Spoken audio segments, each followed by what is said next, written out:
Hello दोस्तों, तो उम्मीद है कि आप लोग अच्छे होंगे। और आज हम जो है उसके भारतीय राज्य व्यवस्था के अंतर्गत जो है एक अगली वीडियो लेकर आए हैं। और आज हम देखेंगे भारतीय चार्टर अधिनियम 1813। तो भारतीय राज्य व्यवस्था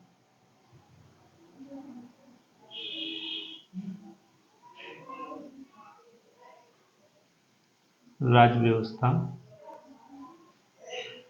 के अंतर्गत जो है हम आज देखेंगे चार्टर अधिनियम चार्टर अधिनियम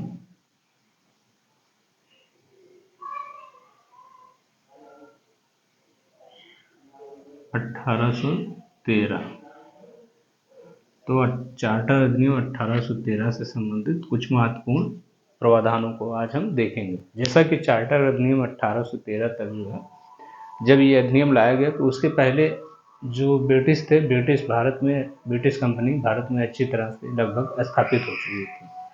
अब जो है ब्रिटेन के जो अन्य कंपनी थे या अन्य व्यापारी थे, वो भी भारत में व्यापार करना चाहते थे, क्योंकि जो भारत में व्यापार करने आई ईस्ट इंडिया कंपनी थी, उसके लाभ को देखकर वहाँ के व्यापारियों के मन में हुआ कि वो भी भारत के साथ व्यापार करें और लाभ को वो भी लाभ कमाएं। तो इसलिए जो है ब्रिटेन में एक ऐसी परिस्थिति निर्मित हुई जिसमें वहाँ के व्यापारी वर्गों ने जो है भारत में व्यापार करने की मांग को जो है काफ़ी ज़ोर शोर से उठाया। और जिसका परिणाम ये हुआ कि वहाँ के जो कंपनी थी, उस वहाँ का जो संसद को ऐसा कानून बनाना पड़ा जिसके बाद जिसे 1813 के चार्टर अधिनियम के द्वारा व्यक्त किया गया। इसमें इसके माध्यम से ये किया गया कि जो कंपनी का जो व्यापार था, ईस्ट इंडिया कंपनी का भारत में व्यापार पर जो एकाधिकार था, उस एकाधिकार को सीमित किया गया। अब केवल ईस्ट इंडिया कंपनी को भारत से चाय के व्यापार पर तथा चीन के साथ व्यापार पर एकाधिकार स्थापित रहा। बाकी अन्य क्षेत्रों में जो एकाधिकार था वो समाप्त हो गया।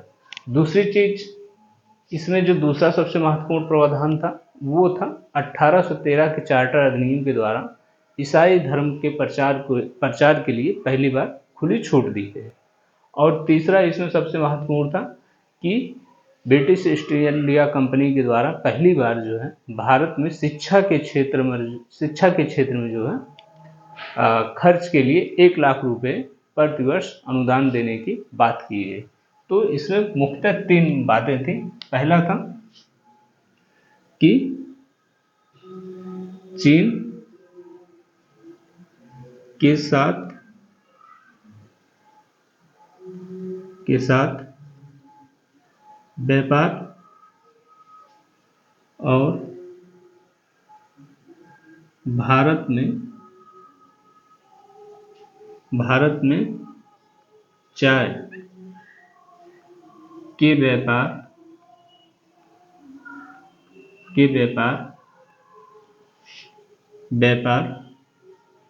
पर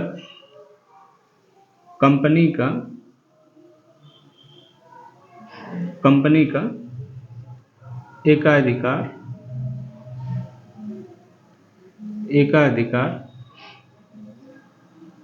स्थापित रहा।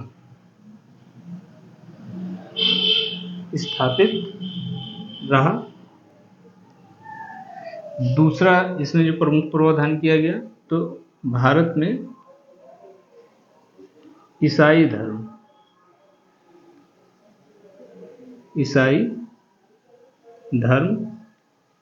के प्रचार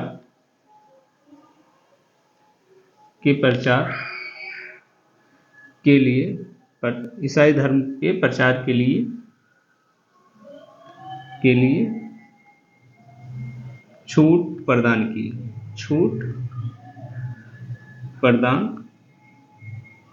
की गई। और तीसरा सबसे महत्वपूर्ण प्रावधान जो किया गया, तो कंपनी द्वारा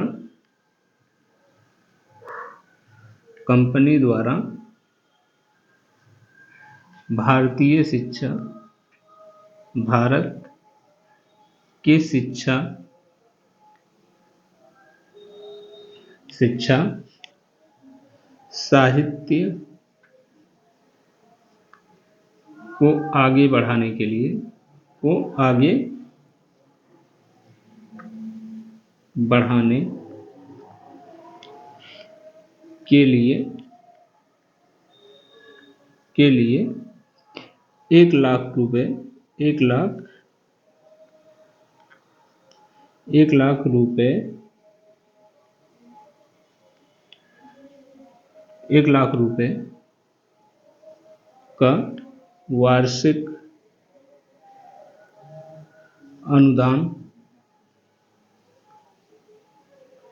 अनुदान का प्रस्ताव दिया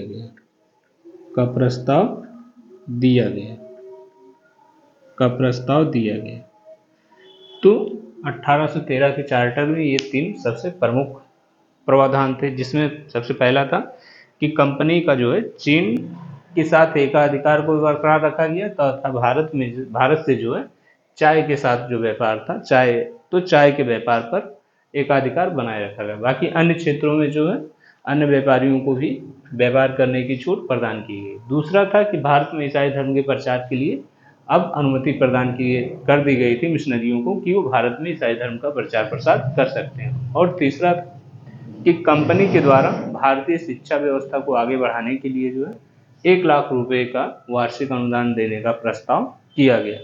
तो ये 3 महत्वपूर्ण थे। इसके बाद जो है हम देखेंगे 1833 का चार्टर अधिनियम।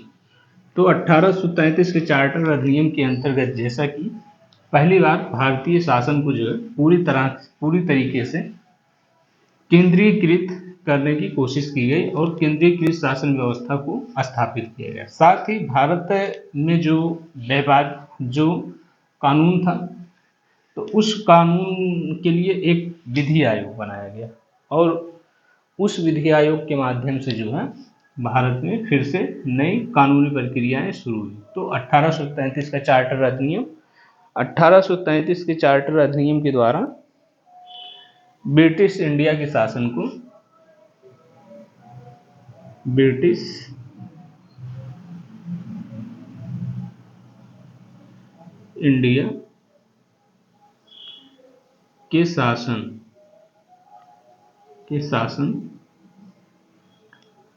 को केंद्रीकृत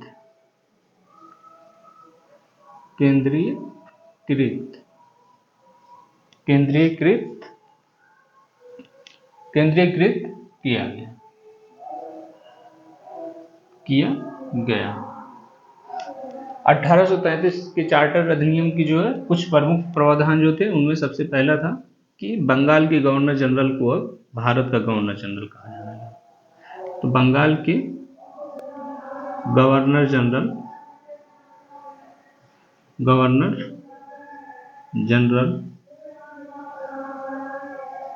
को अब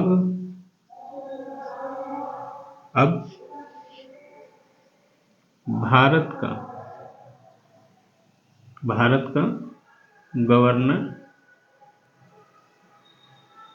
का गवर्नर जनरल कहा जाने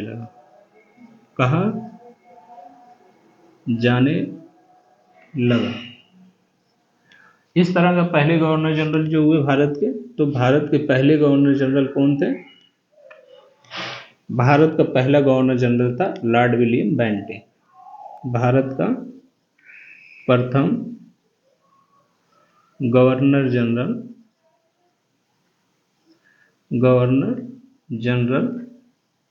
कौन था? तो लॉर्ड विलियम बेंटिक। लॉर्ड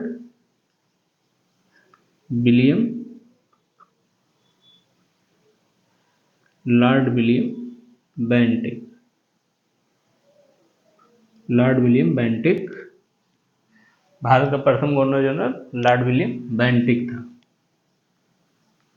इसके बाद जो इसमें अगला प्रावधान किया गया, तो इसमें अगला प्रावधान ये था कि कंपनी को पूरी तरीके से जो है प्रशासनिक संस्था बना दिया गया। कंपनी को पूर्णतः किस तरह की संस्था बनाई गई? तो प्रशासनिक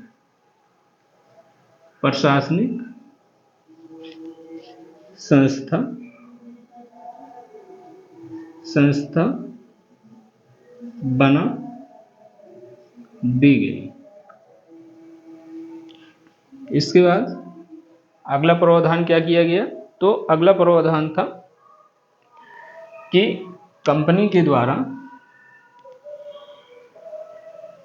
द्वारा जो है पूरे भारत के लिए अब विधायी शक्ति को केंद्रीकृत कर दिया गया। तो इस अधिनियम के द्वारा इस अधिनियम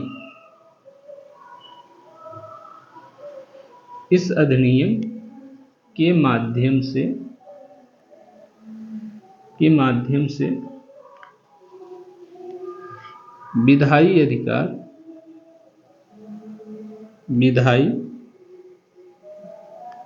विधायी शक्तियां भारत के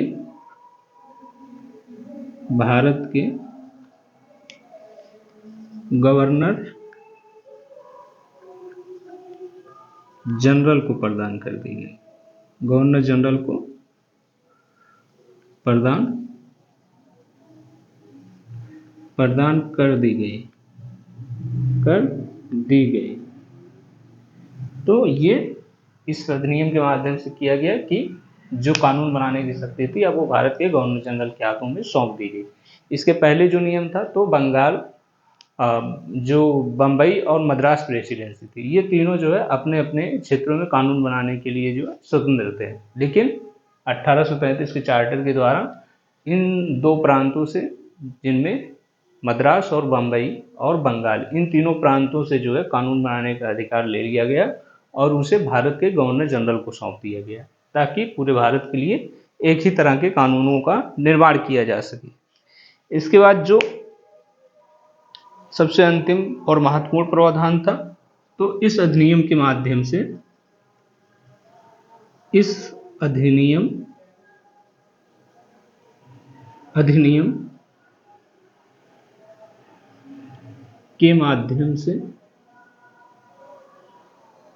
के माध्यम से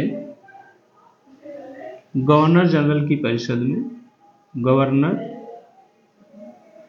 जनरल की परिषद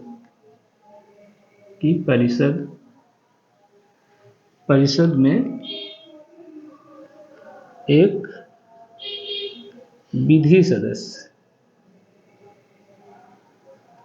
सदस्य के नियुक्ति का प्रावधान किया गया। के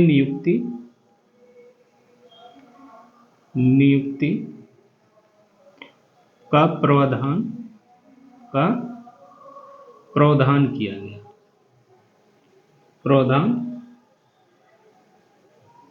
किया गया। और इस तरह का जो पहला विधि आयोग का सदस्य था, तो प्रथम विधि सदस्य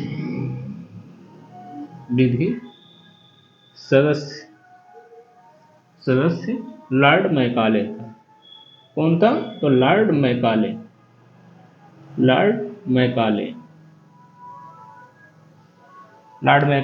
प्रथम विधि सदस्य था। इसी अधिनियम के माध्यम से जो है 1834 में विधि आयोग का गठन किया गया। विधि आयोग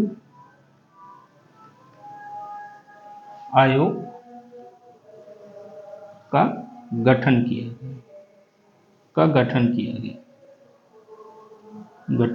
किया गया। और इसके पहले अध्यक्ष कौन थे? तो लॉर्ड मैकाले थे।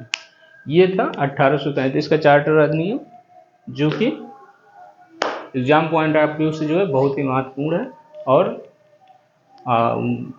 उम्मीद है कि आपको ये वीडियो अच्छा लगेगा और आप इसे पूरी देखें। और पूरी वीडियो देखने के लिए आपको धन्यवाद। जय हिंद।